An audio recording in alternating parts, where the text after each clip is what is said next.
Hey everyone, in today's video we're looking at patch 2.3 and its huge implications for solo versus squads balancing. Since the launch of Beta 1 back in 2021, the most debated topic has been about the balance between solo players and squads. In patch 2.3 we are getting a glimpse of what the development team's first tweaks are to try and balance the power of squads. In this video, we'll take a look at the changes in the patch, some additional ideas the development team has talked about in their recent dev diary post, and lastly, my thoughts on the matter. Let's talk about the patch notes and what has actually changed. We've got some welcome changes here. So we've got the weight of weapons, gear, and meds has been reduced. We've got another nerf to the Gorgon, as it was still pretty strong after patch 2.2. And reduced creature sight and chase distance, which I'm sure you'll all be excited for. No more running for 10 football fields with striders on your heels. Also, the crafting of epic shields, epic helmets, and exotic helmets now cost a bit more materials to craft. They were feeling that they were a little bit too easy to make.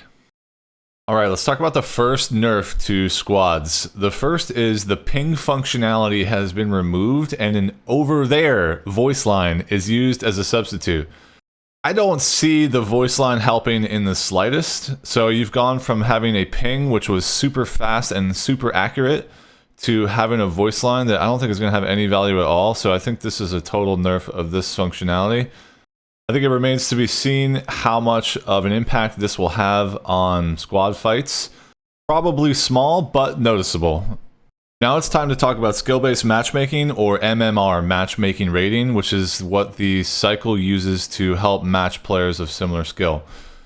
Currently, they match players based on the median value of the loot they get out of Fortuna 3 with. So if you evac a lot, and you have a lot of high value loot, it goes up. If you die a lot, or you evac with small amounts of loot, it will stay low or go down.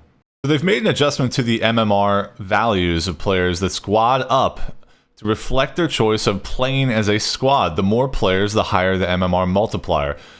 This will likely place more squads together on servers since their MMR will be significantly higher than that of a solo player. However, the matchmaking system still has a default priority option, which is to drop you in as fast as possible, which is absolutely wonderful. I freaking love the 0 loading times in the Cycle Frontier. It's one of my favorite features.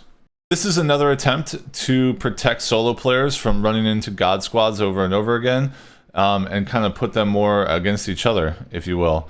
Which, you know, I don't know how I feel about it. We kind of have to wait and see and test it out, and after we've played patch 2.3 for a week, we'll probably have a better understanding. But, you know, I like the uncertainty of, as a solo player, running into duos and squads, but at the same time, I like to have an option or a chance to win. So this is a tweak to limit the amount of squads that you see as a solo player. I'm sure there'll be plenty out there though still. That covers the changes we have for patch 2.3. Now let's talk about some of the other ideas that devs have to help balance the solo and squad experience. A lot of this is talked about in the recent dev diary on the Cycle Frontier Reddit, and I'll have a link in the description below if you want to read through it. It's important to recognize that the devs are keen on always having the uncertainty and drama that is associated with not knowing who has a friend and who doesn't. Completely agree. This statement is in response to a lot of players trying to position for them to add a solo-only queue, where you would never encounter another 2 or 3-man squad. I myself completely agree with the devs on this one. I would not want a solo-only queue. I think it just diminishes the intensity and excitement when we're down on the planet. I'm more in favor of creating balance than I am creating separation. Another big change they're considering is the teammate outline that is ever present when you're squatted up. This allows teammates to never be in doubt that they are looking at their teammates or an enemy when traversing Fortuna.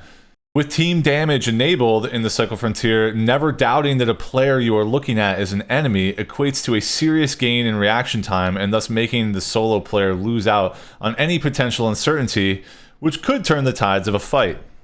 I think nerfing this or the entire removal of this feature would drastically help balance the power of squads versus solos, and could be worth testing out to see how it feels. I'm all for trying new things and testing out what works best, but I always fall back to the basics. The best way to give solo players a chance is to increase the skill gap. And the best way to increase the skill gap is to reward precision aiming, and you guessed it, the best way to reward precision aiming is with headshot damage. In my opinion, headshot damage just isn't high enough in this game, and makes it much more difficult to wipe squads because of it. Now, I'm not asking for one-shot headshots, but definitely more damage than we're currently seeing. As it stands now, if you're running a green rarity gun and you come up on a 3-man squad with the same, there's almost a 0% chance of you winning that fight unless they make a big tactical mistake. Now, with the increase of headshot damage, players are going to be dying more with higher end loot, which is why I would, in conjunction with this increased headshot damage, reduce the overall price of high-end guns and increase the value of sold materials. As it stands now, making money is somewhat slow and difficult, and the price of quality guns is extremely high, so closing this gap would help alleviate the sadness the players would have if they get killed by a more accurate player. This is definitely a spicy topic because there are always going to be players that prefer the solo life or the squad life. I'm all about balance, and I know that the devs are too. They've been vocal about it. So I have faith that the game will land in a good spot. Let me know your thoughts down below. Are you a solo gamer or a squad god? What changes do you think could keep an even balance between the two? Thanks for watching. If you're looking to find a way back for more Psycho Frontier content, then make sure to drop a sub, and I will see you in the next one.